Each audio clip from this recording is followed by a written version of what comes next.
की क्लास। जय हिंद।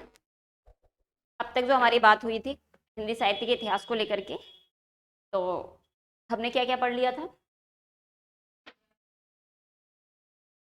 पद्धतियों तक बात हो गई थी, यानी उससे पहले हमने हिंदी साहित्य, इतिहास, इन सब के अर्थ समझ लिए, डेफिनेशन समझ ली।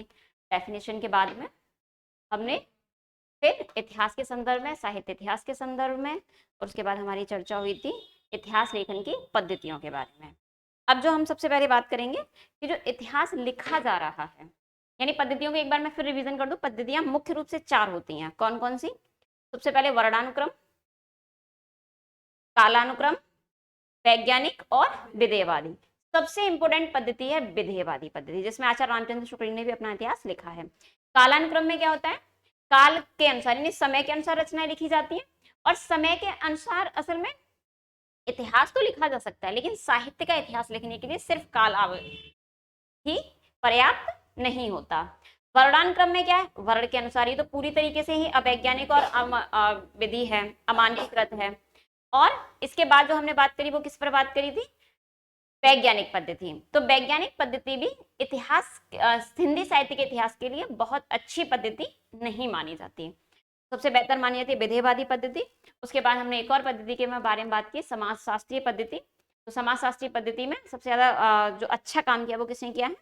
हजारी प्रसाद द्विवेदी ने। और इसके बाद एक और पद्धति की बात हमने बात की, और आलोचनात्मक पद्धति। आलोचनात्मक पद्धति में किसी भी राइटर के व्यक्तिगत विचारधाराओं को लेकर के लिखा गया इतिहास होता है। इसमें सबसे महत्वपूर्ण माना जाता है रामकुमार वर्मा ने जो पीएचडी की थी, वैसे कायदे उन्होंने पीएचडी की थीसिस थी, उसी को पब्लिश करवा लिया था बाद में, यानी वो इतिहास के रूप में हम इसे पढ़ते हैं, हिंदी साहित्य का आलोचनात्मक इतिहास। इतनी सी बात समझ में आ गई? यानी हमने पद्धतियों को लेकर बात कर ली थी। आज जो हमारी बात होगी वो होगी साहित्य लेखन के आधार। आखिर हम जो हिंदी साहित्य का लेखन लिखें उसके क्या क्या आधार हो सकते हैं। तो फटाफट से बिना समय बर्बाद किए हेडिंग डाल लो।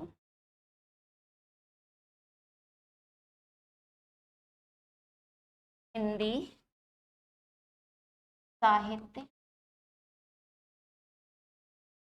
हिंदी साहित्य इतिहास, या एक ही में कर देते हैं, हिंदी साहित्य इतिहास लेखन आधार। यानी किन किन आधारों पर हम हिंदी साहित्य का इतिहास लिख सकते। देखो, महत्वपूर्ण तो 3 है। सबसे पहले तो आती हैं रचनाएं। सबसे पहले क्या है? रचनाएं। यानी कुछ रचनाएं ऐसी हैं जिनके आधार पर हम कह सकते हैं। और दूसरे नंबर पर आपके आते हैं आलोचनात्मक,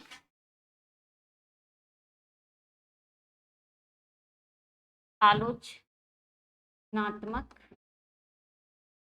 या हम इन्हें एक और शब्द से कह सकते हैं अनुसंधानात्मक, अनुसंधानात्मक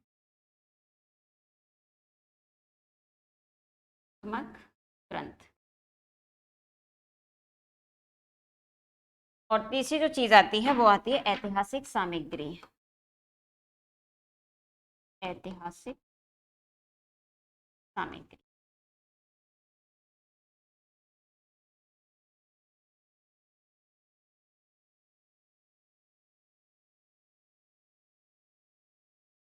इतिहास,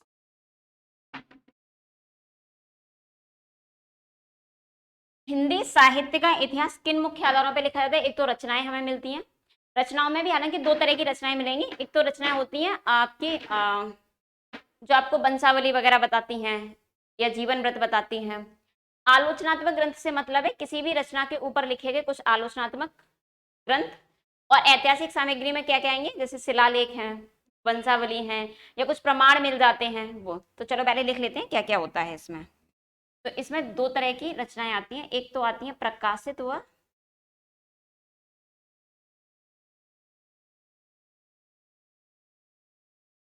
अप्रकाशित रचनाएं। प्रकाशित, अप्रकाशित, यानी बहुत सारी तो आपको आदिकाल की रचनाएं ऐसी मिलेंगी जो प्रकाशित ही नहीं हुई हैं। और दूसरी है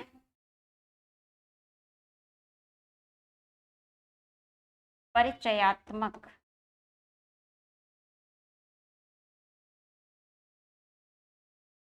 परिचयात्मक रचना।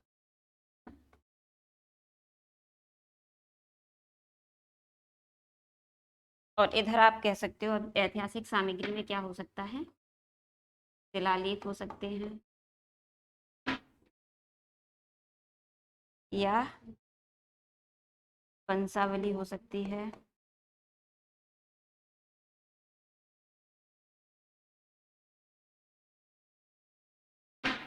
अनुसंधानात्मक ग्रंथ की अगर हम बात करें तो हम रामकुमार वर्मा का जो इतिहास ग्रंथ है तो वो भी क्या था, एक अनुसंधान यानी कि थीसिस पर किया गया काम था। अब देखो पहले इसको बनाओ फटाफट से।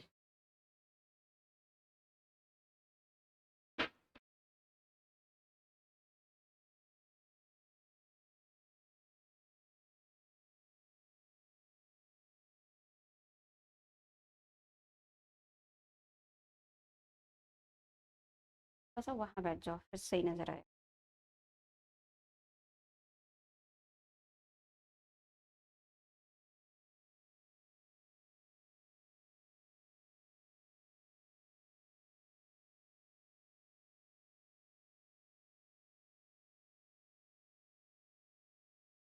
देखो फटाफट से।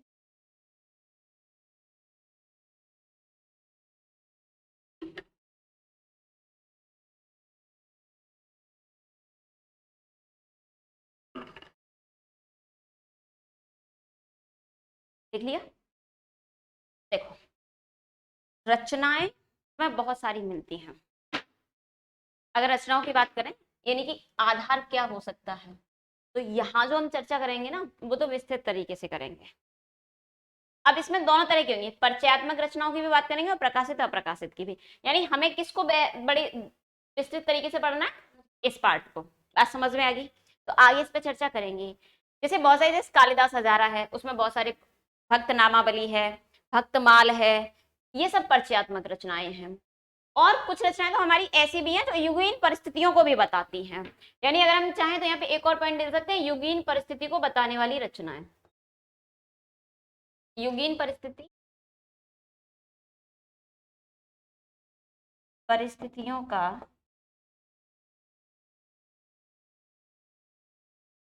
बोध कराने वाली रचना।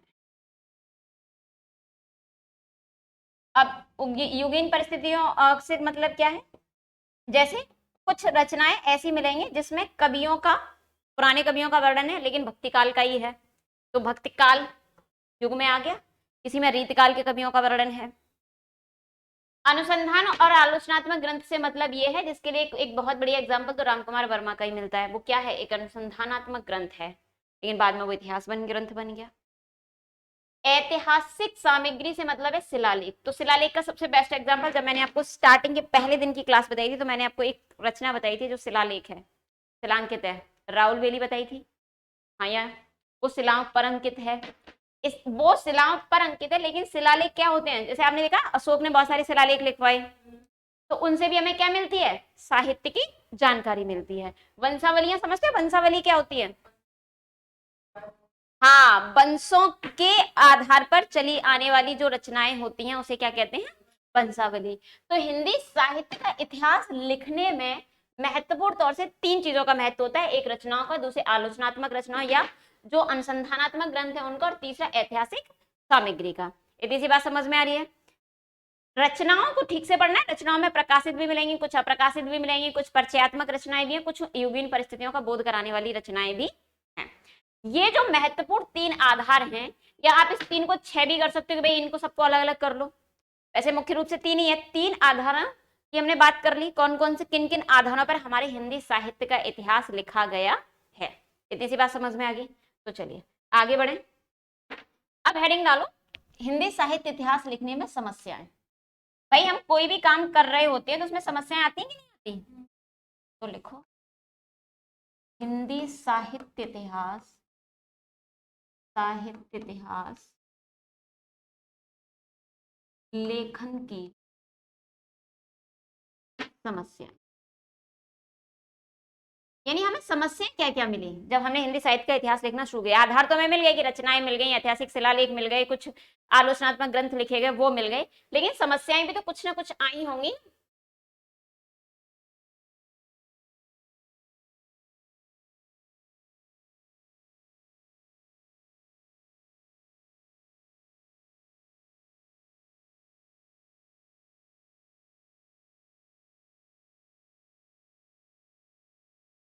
देखो सबसे पहली समस्या थी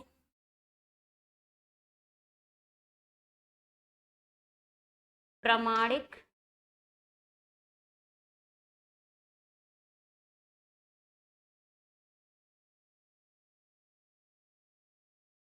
प्रामाणिक तथ्यों की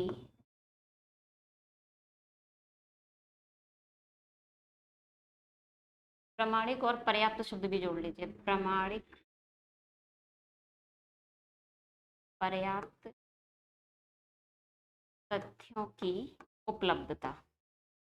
सबसे पहली तो यही है, यानी जो भी तथ्य हमारे पास हैं वो कितने प्रामाणिक हैं, ये सबसे पहली समस्या थी।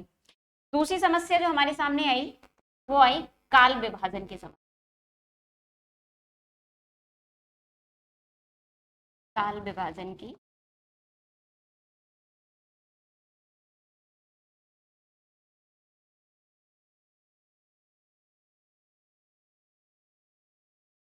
और तीसरी थी नामकरण की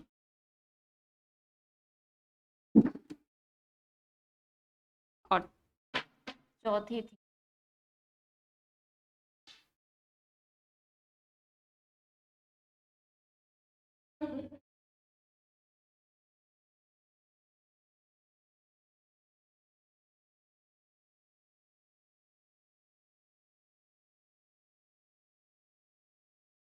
इतिहास पद्धति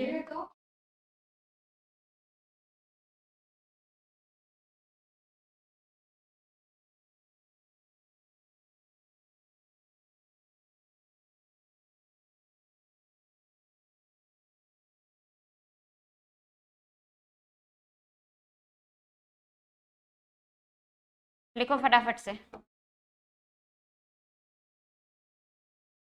इतिहास लेखन करने में हमें महत्वपूर्ण 4 समस्याओं का सामना करना पड़ा। सबसे पहले जो तथ्य हमारे सामने उपलब्ध थे वो पर्याप्त नहीं थे, और इसके अलावा जो नोट करो फटाफट से, तथ्य कैसे थे, ना तो वो पर्याप्त थे और ना ही प्रामाणिक थे।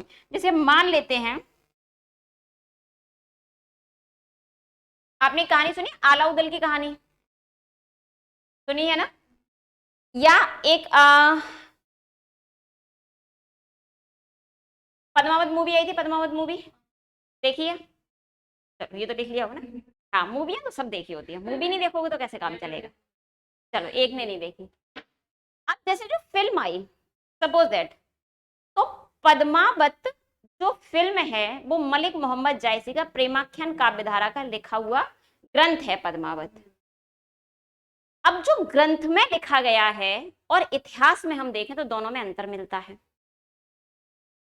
थोड़ा बहुत तो है, नाम मिलते हैं, कुछ घटनाएं मिलती हैं, लेकिन पूरी तरीके से जो इतिहास ग्रंथ में लिखा गया है या पूरी तरीके से जो इतिहास साहित्य में लिखा गया, जो जायसी ने लिखा, वो बहुत अलग है। इतिहास में लिखा गया वो बहुत अलग है। तो प्रामाणिकता की समस्या होगी कि नहीं होगी, कैसे माने क्या प्रामाणिक है।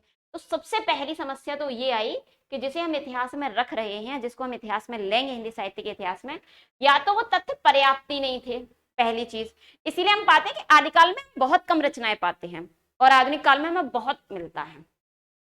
जैसे मैंने आपको बताया था कि आधुनिक काल आपको कई पार्टों में पढ़ना और बहुत पढ़ना है, और जो आदिकाल है उसके तथ्य या तो पर्याप्त ही नहीं थे, और जो थे भी वो कम थे। अब थे भी कम से क्या मतलब है, प्रामाणिकता का वो किसी रचना की कुछ अंश मिल गए, किसी के कुछ नहीं मिले, किसी के बीच के अंश मिल गए, किसी के अंतिम अंश मिल गए। जैसे शिलांकित रचना है राउल वेली, वो भी पूरी तरीके से अभी तक मिली नहीं है।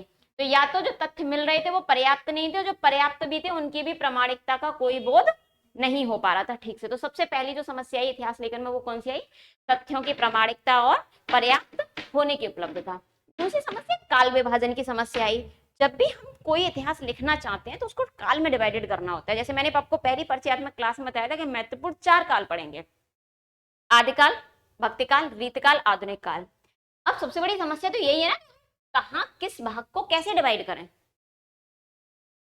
जैसे कोई भी परंपरा होती है, जैसे आप यहां से समझ लो, जैसे मान लीजिए मैं ये कहूं कि भक्तिकाल में क्या लिखा गया, आदिकाल में जैसे मान लीजिए मैंने 2 चीज बताई कि भाई रासो ग्रंथ लिखे गए, जैन साहित्य लिखा गया, इससे पहले नाथ सिद्ध साहित्य लिखा गया, ये बताया था कि नहीं बताया था, सिद्धनाथ साहित्य आया, लौकिक साहित्य भी इसमें आता है।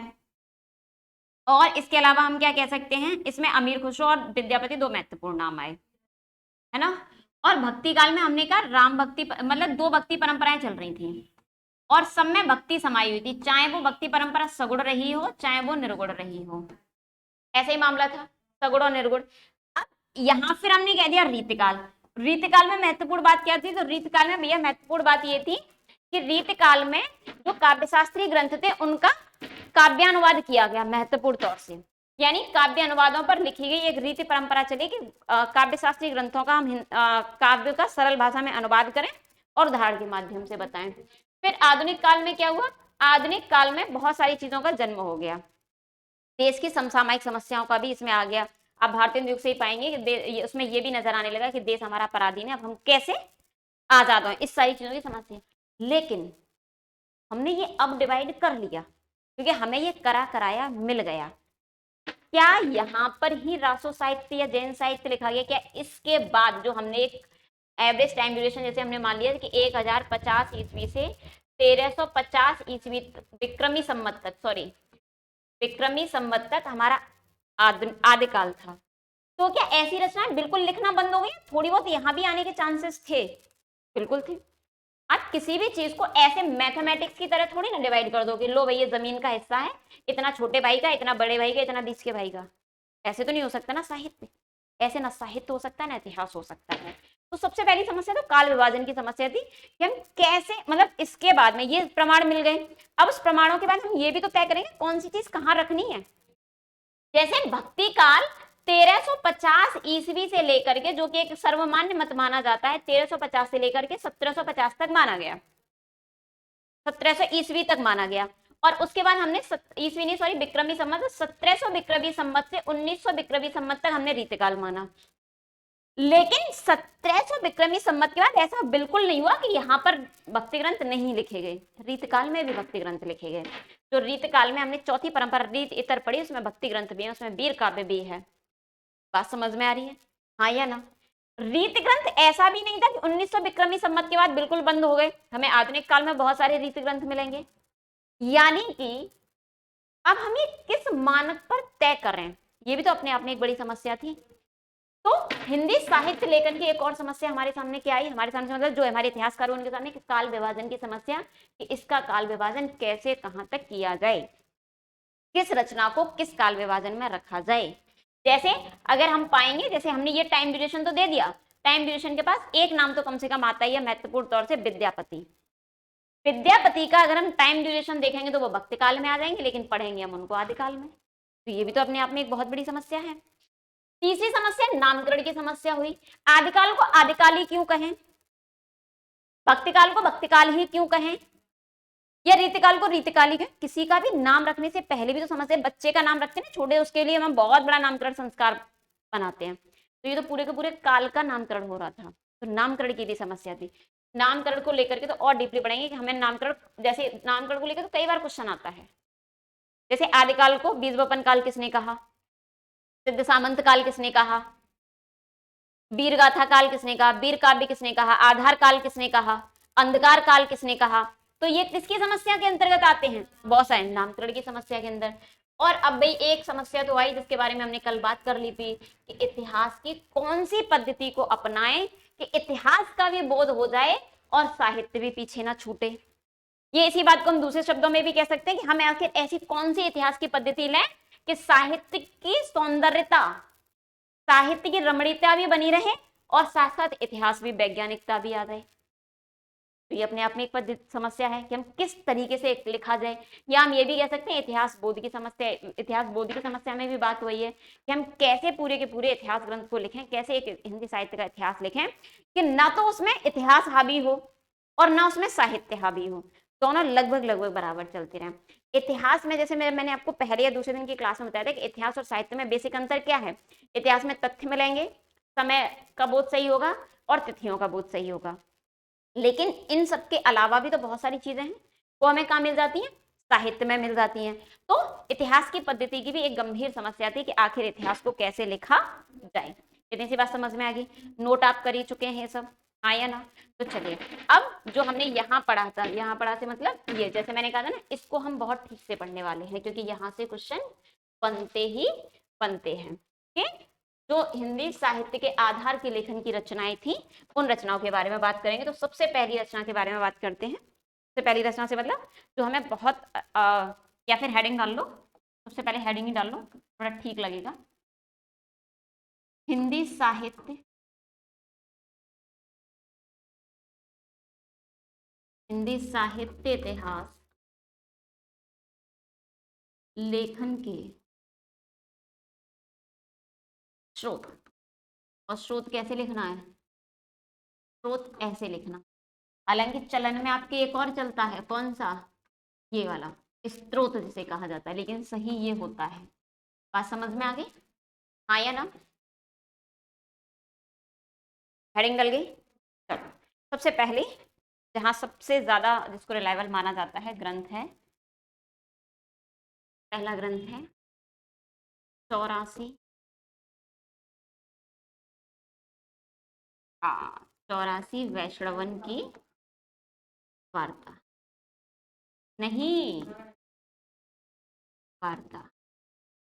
एक काम करते हैं, वैसे तो दोनों अलग अलग है, लेकिन लेखक और टाइम दोनों सेम है, तो दोनों को साथ साथ लिखे लेते हैं, ठीक है? तो दूसरा देखो, 252 वैष्णवन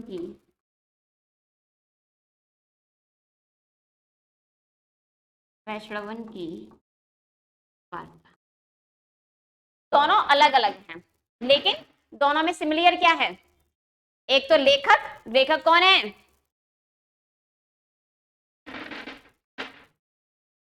सोलह सौ 25 विक्रमी संवत में लिखी गई थी। ये इसका टाइम ड्यूरेशन है। और इसके रचनाकार पता है कौन है?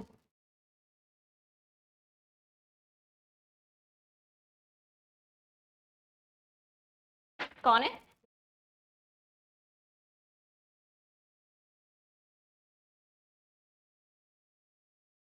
लिखो इतना।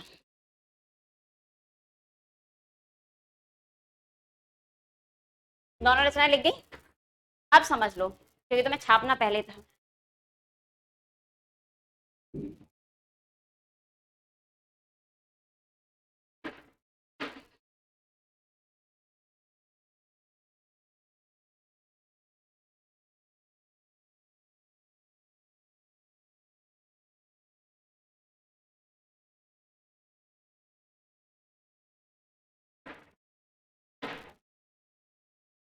देख लिया बेटा? अब देखो, मैंने आपको बताया इनमें बस सिमिलर एक ही चीज थी। पहली चीज क्या? इनका टाइम ड्यूरेशन, रचना काल। अब समझ लो, बात करना बाद में। और दूसरे एक क्या समान था इनका? रचनाकार।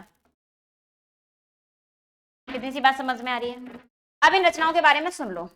हमें क्यों ये लगता है कि इतिहास ग्रंथ के आधार लेखन है? तो देखो बेटा, ये कितना लिखा हुआ है? 84। और ये कितना है? 252।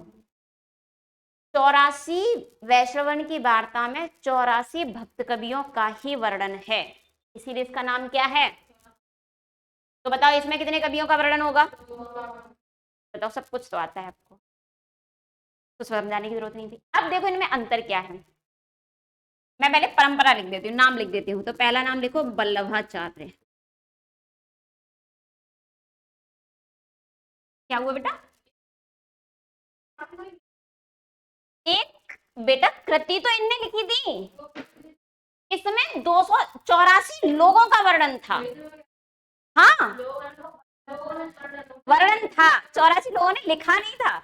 लिखा तो गोकुलनाथ नहीं था। देखो, वल्लभाचार्य, और वल्लभाचार्य के पुत्र का नाम था विठलनाथ। क्या नाम था? विठल। और विठलनाथ के पुत्र का नाम था गोकुलनाथ। क्या नाम था? तो बताओ, किसने लिखे थे ये ग्रंथ? गोकुलनाथ ने। इतनी सी बात समझ में आ गई। गोकुलनाथ के पिताजी कौन थे? विठलनाथ के पिताजी कौन थे? अब अगर मैं ये पूछूं कि गोकुलनाथ के दादाजी कौन थे? बल्लवाचार्य। बात समझ में आ गई। अब और इंपोर्टेंट, लिखना बाद में, मैं पूरा समय दे दूंगी, पहले समझ लो। बल्लवाचार्य ने पुष्टि मार्ग का प्रवर्तन किया। किसका प्रवर्तन किया? मैं दूसरा पेन चेंज कर लेती हूँ, इसको तो साफ ही कर दें, ये तो आप समझ ही गए हो कौन किसका पिता है, कौन किसके पुत्र हैं। तो बल्लवाचार्य ने क्या किया था? पुष्टि मार्ग। अब ये पुष्टि मार्ग था क्या, ये समझ लो। पुष्टि मार्ग ईश्वर की भक्ति करने का एक तरीका था, ऐसे समझ लो। भगवान जी की भक्ति करते हैं, कैसे करते हैं?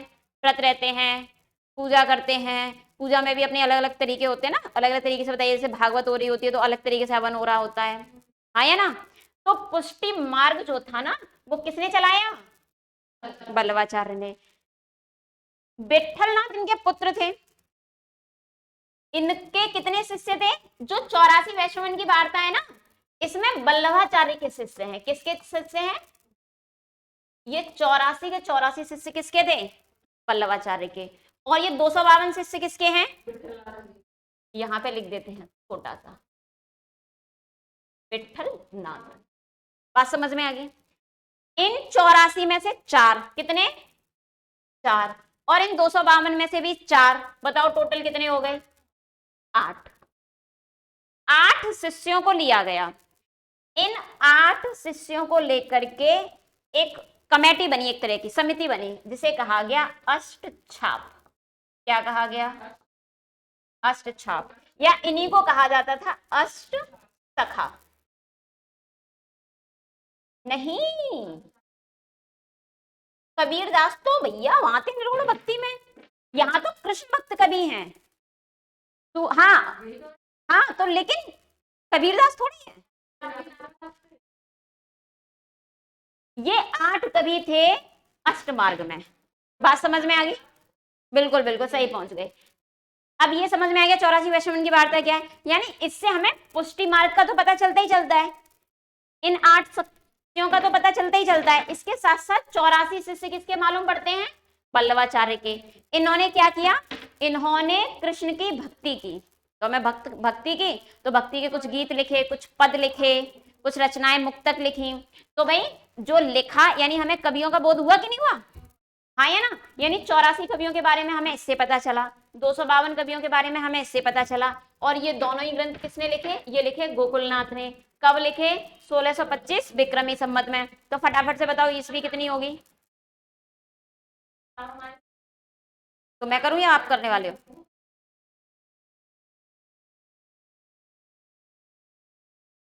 कितना हो जाएगा? क्या ढूंढ रहा है बेटा?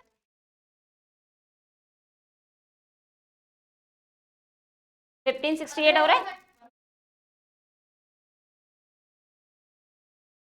चलो, यानी मुझे गणित भी आता है। ये ईस्वी है और ये विक्रमी संवत है। बात समझ में आ गई? यहां से क्वेश्चन बहुत बनता है। ये भले ही ना पूछे कि साहित्य के इतिहास का ग्रंथ आधार है या ना है, लेकिन ये जरूर पूछ लेता है कि 84 वैष्णवन की वार्ता किसने लिखी, या 252 वैष्णवन की वार्ता किसने। तो बताओ किसने लिखी? गोकुलनाथ ने। कब लिखी? 1625 विक्रमी संवत में। अगर एग्जामिनर विक्रमी संवत नहीं देगा तो भी आप कंफ्यूज तो नहीं होंगे। अगर ईस्वी देगा तो 57 प्लस कर लेना, और विक्रमी संवत देकर तो माइनस करनी है। बात समझ में आ गई? अब 282 वैष्णवन वार्ता में किसके शिष्य थे?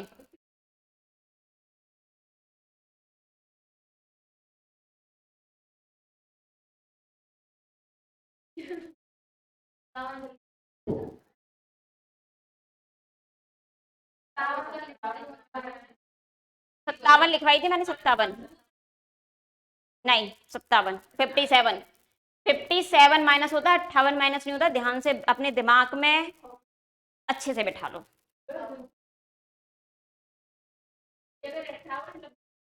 57 57 57। अब वापस नहीं रिपीट करूंगी, इतना समझ लो। 84 वैष्णवन की वार्ता में किसके शिष्यों का वर्णन है?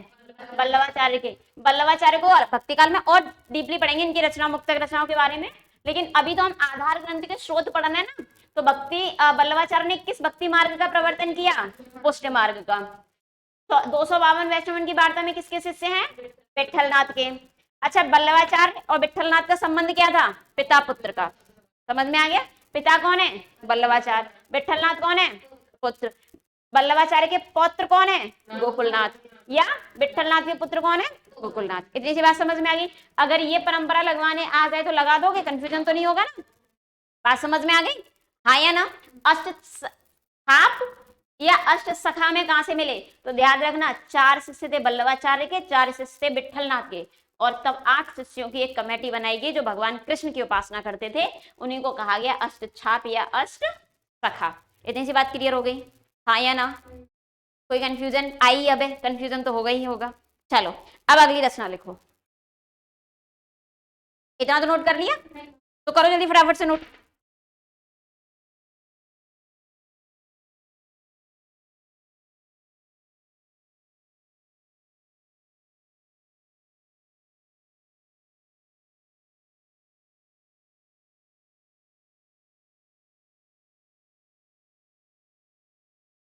लिखो लिखो जल्दी लिखो।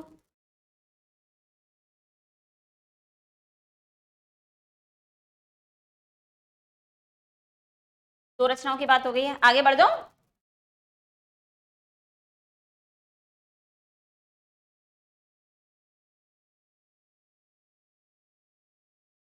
चलो तीसरी रचना लिखो। तो पहली कौन सी लिखाई थी? 84 वैष्णवन की वार्ता। दूसरी कौन सी थी? 252 वैष्णवन की वार्ता। अब तीसरी रचना लिखो, भक्तमाल। ये भी बहुत बहुत इंपॉर्टेंट रचना है। कौन सी? भक्तमाल। भक्तमाल रचना में कितने कवि मिलते हैं हमें? 200। ऐसे लिख लो। सबसे पहले लिखो ये कब लिखी गई। तो ये आपकी लिखी गई 1642 विक्रमी संवत। लिखो फटाफट से, फिर बाद में बहुत टाइम वेस्ट करते हैं। 1642 विक्रमी संवत। लिखी किसने, यानी इसके राइटर कौन थे? तो इसके जो लेखक थे, लेखक का नाम है नाभादास। देखो इनका जो नाम है ना, रचनाकार लिख देते हैं नाभादास का नाम। हर जगह नाभादास ही मिलता है। बस एक इतिहासकार ऐसे हुए जिन्होंने ये कहा कि नाभादास इसका मूल नाम नहीं है इनका, बल्कि इनका मूल नाम क्या है? उन्होंने कहा नारायण दास इनका मूल नाम है, नारायण दास। और ऐसा कहने वाले कौन थे? ग्रेयर्सन। या आप ऐसे लिखो, कोष्टक में ही लिख लो, जॉर्ज ग्रेयर्सन ने, जॉर्ज ग्रेयर्सन ने इनका, इनका मतलब नाभादास का, इनका मूल नाम, मूल नाम क्या बताया? नारायण दास।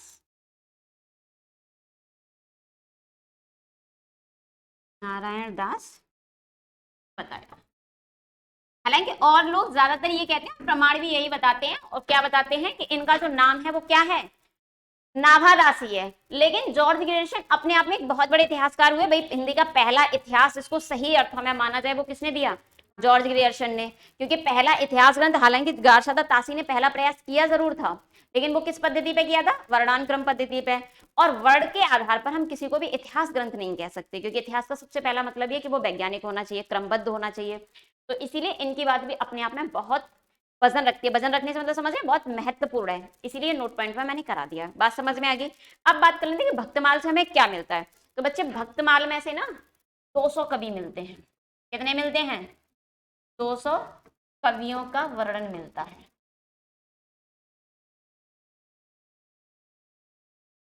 इतना ही पूछा जाएगा, बहुत ज्यादा डीपली पूछने की बात आ गई तो हो सकता है 316 छंद। 200 भक्त कवियों का जो आपको परिचय मिलता है वो किसमें मिलता है? 316 छंद लिखे गए। चाहो तो छंद का भी नाम लिख लो, 56 छंद, 56 छंद।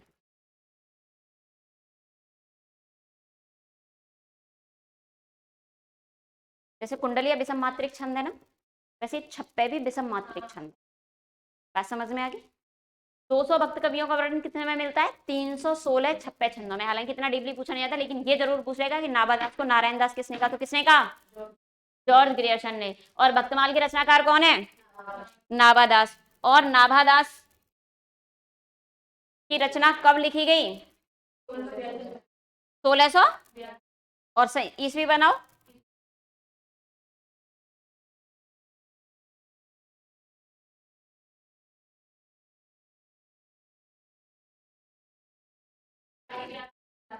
कितना हो जाएगा? बात समझ में आ गई? हाँ या ना? अगली रचना लिखो फटाफट से।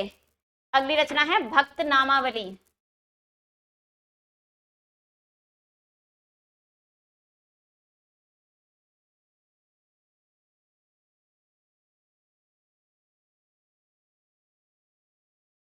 और इसके रचनाकार हैं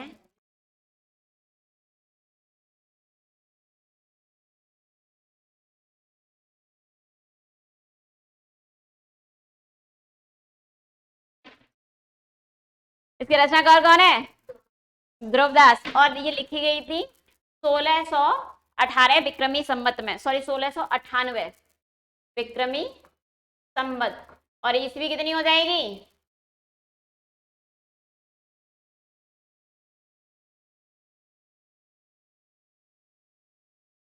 भक्त नामावली में क्या मिलते हैं? भक्त नामावली में भी भक्त कवि मिलते हैं। और भक्त कवि कितने मिलते हैं? 116 भक्त कवि।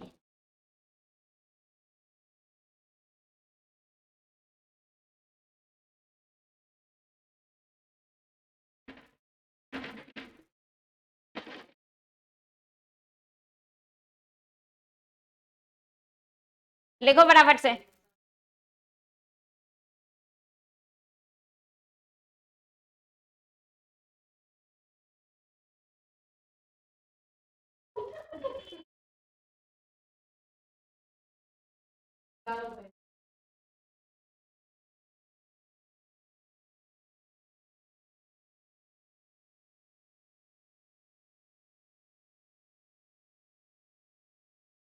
हो गया? अगला ग्रंथ लिखो। 4, 5वें नंबर पर लिखो आदि ग्रंथ।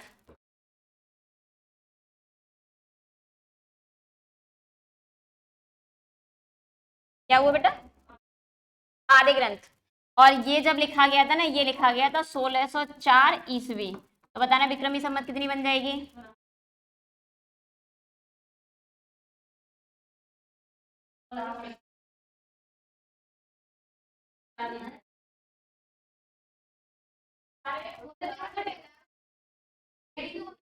हाँ, इसका जो संपादन किया था ना, वो किया था गुरु अर्जुन देव ने।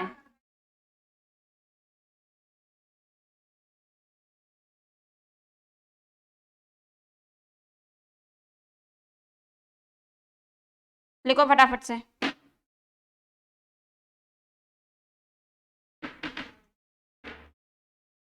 और इसमें आपको मिलता है मध्यकालीन संतों और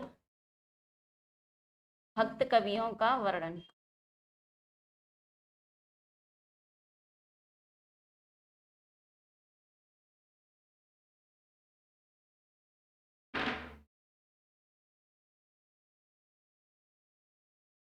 भक्त कवियों का वर्णन।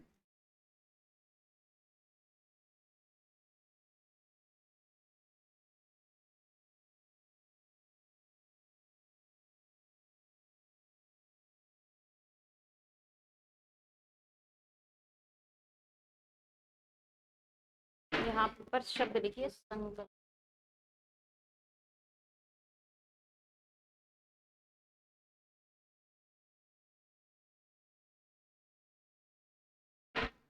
लिख लिया?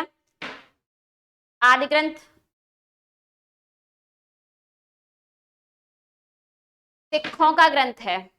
बात समझ में आएगी? सिखों के ग्रंथ से भी इसके संकलनकर्ता कौन थे? अर्जुन देव। और इससे हमें क्या मिलता है? आदिकालीन संतों और कवियों का वर्णन, इसमें आपके कबीरदास, परमानंद दास वगैरह वक्तकालीन के सभी कवि हैं और आदिकालीन मध्यकालीन भारत के जो भी संत हुए उनका भी वर्णन मिलता है। अगली रचना देखो, काव्यमाला।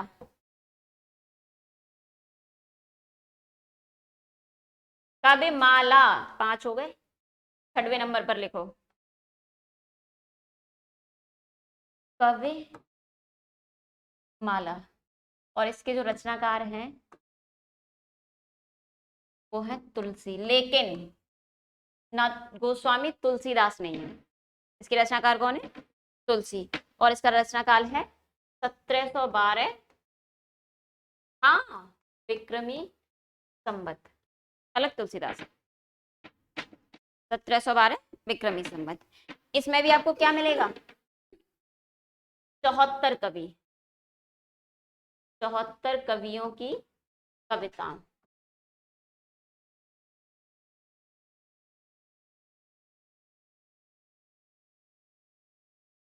कविताओं का संकलन।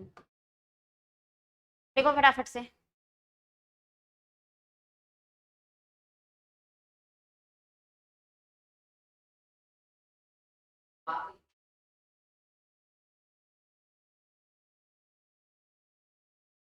लिखो लिखो, कोई बात नहीं, बच्चा है।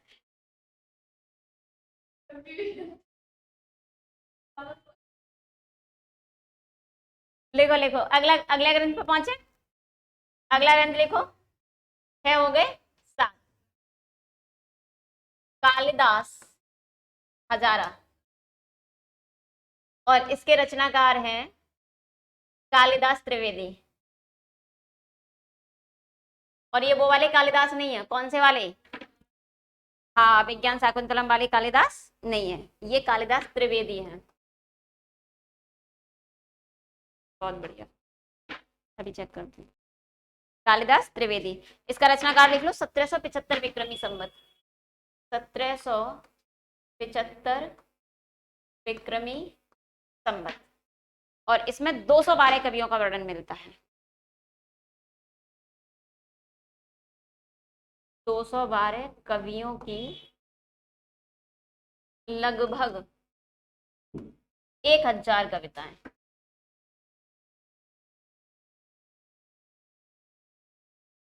1000 कविताओं का संकलन। लिखो फटाफट से।